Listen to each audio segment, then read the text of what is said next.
welcome to Basketball Talk Pro. You know, today I think we have a terrific video.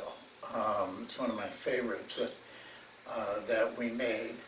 It is a video that we used last spring. A lot of you may not have seen it, but even if you have seen it, it's important, I think, for you to see it again.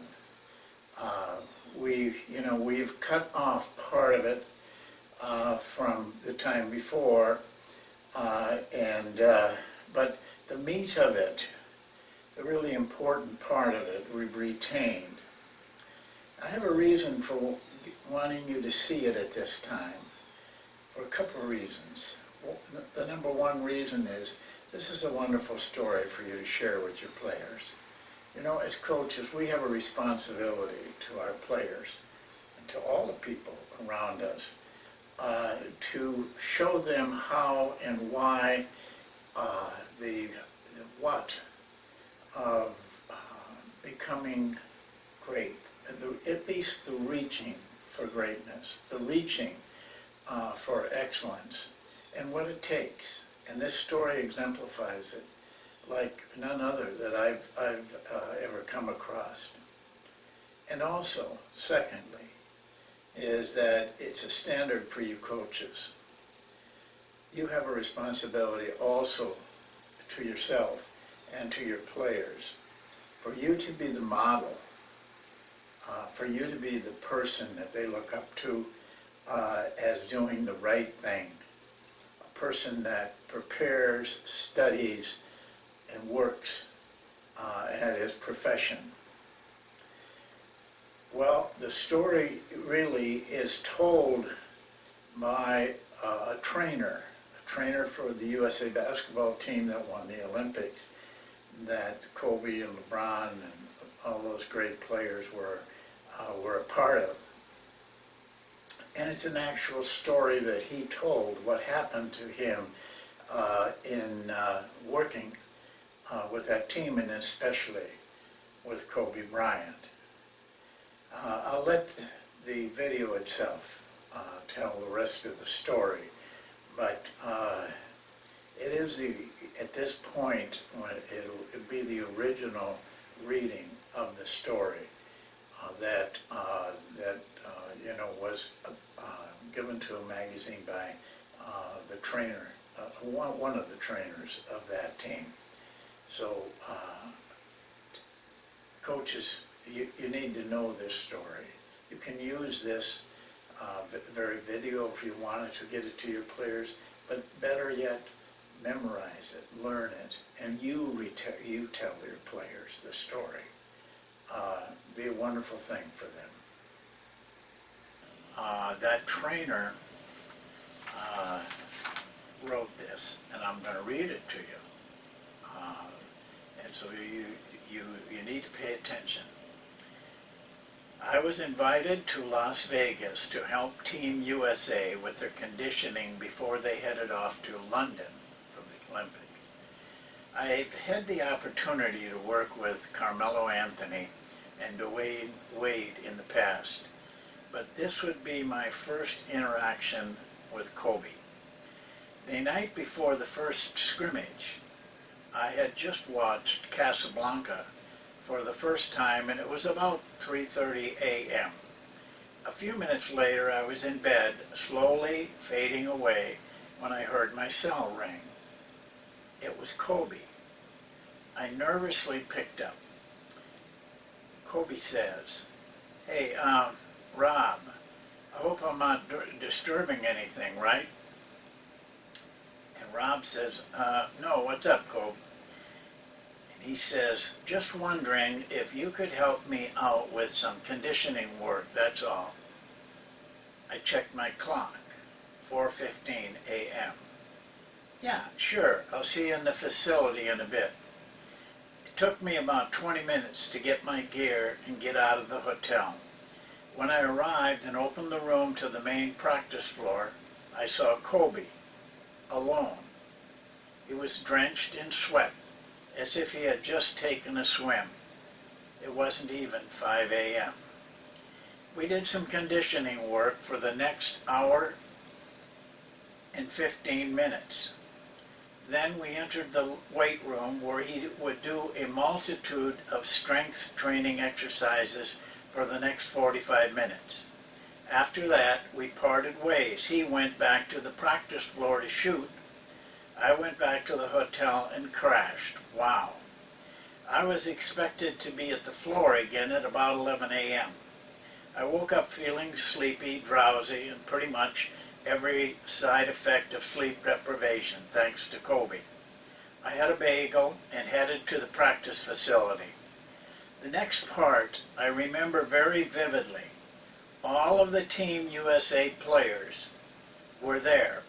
LeBron was talking to Carmelo. Coach K was trying to explain something to Kevin Durant. On the right side of the practice facility, Kobe was by himself shooting jumpers. I went over to him, patted him on the back, and said, "Good work this morning." He looked at me and said, "Huh?" "Like the conditioning, good work." "Oh, yeah, thanks, Rob. I really appreciate it. So when did you finish?" "Finish what?" "Getting your shots up. What time did you leave the facility?" Kobe said, "Oh, just now. I wanted 800 makes. So yeah, just now."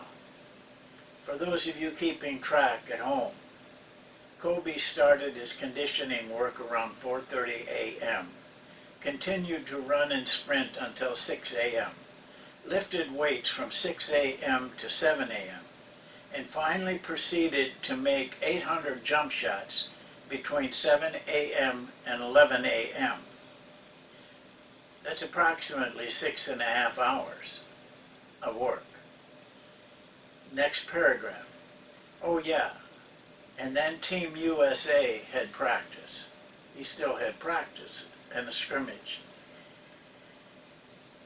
You know, it isn't so much the time, because time meant nothing to Kobe.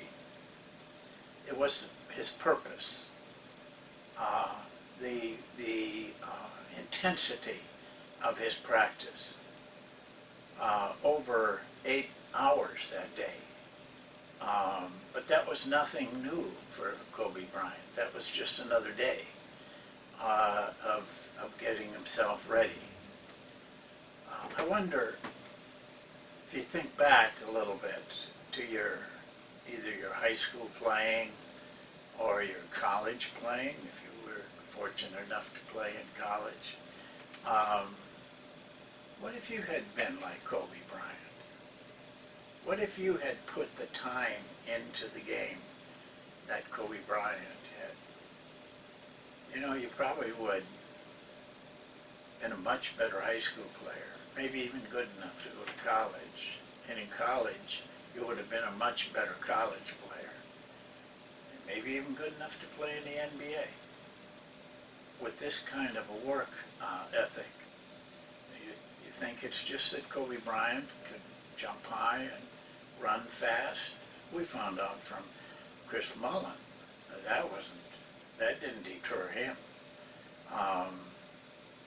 Well, you kind of blew it when you were in high school and college, because you probably could have been much, much better. You could have maybe made a mark for yourself that would have been something that meant something to you the rest of your life.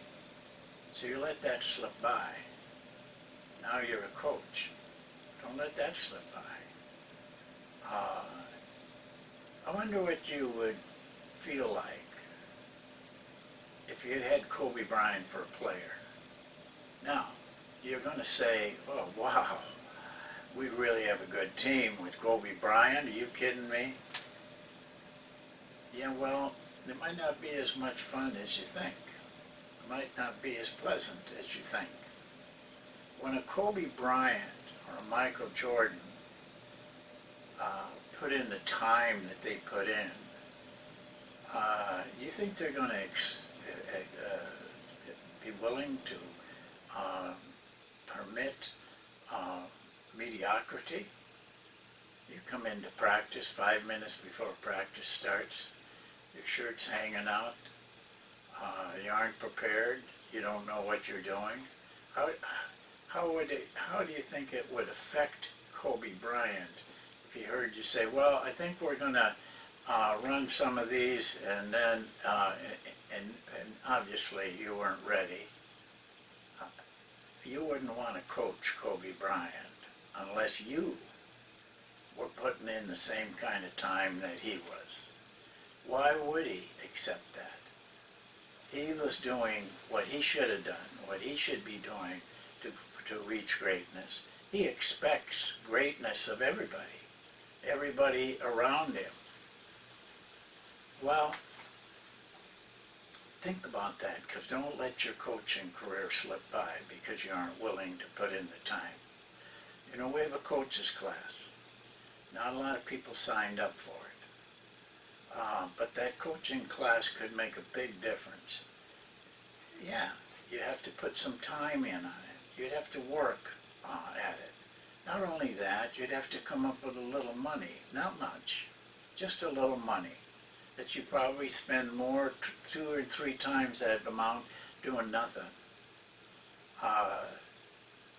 But it could reach you so that you can go to a different level. Maybe get a better job so your family has more that they can live on. Life just gets a little better every step up. But this is what it costs. This is the real price of greatness. You can go ahead through your life just hanging on and accepting mediocrity. But the Kobe Bryants couldn't. The Michael Jordans couldn't. The Durants can't. The LeBrons can't. And that's why they're there. You could be there. Well, that's it for this time. And thanks for listening. It was a great story.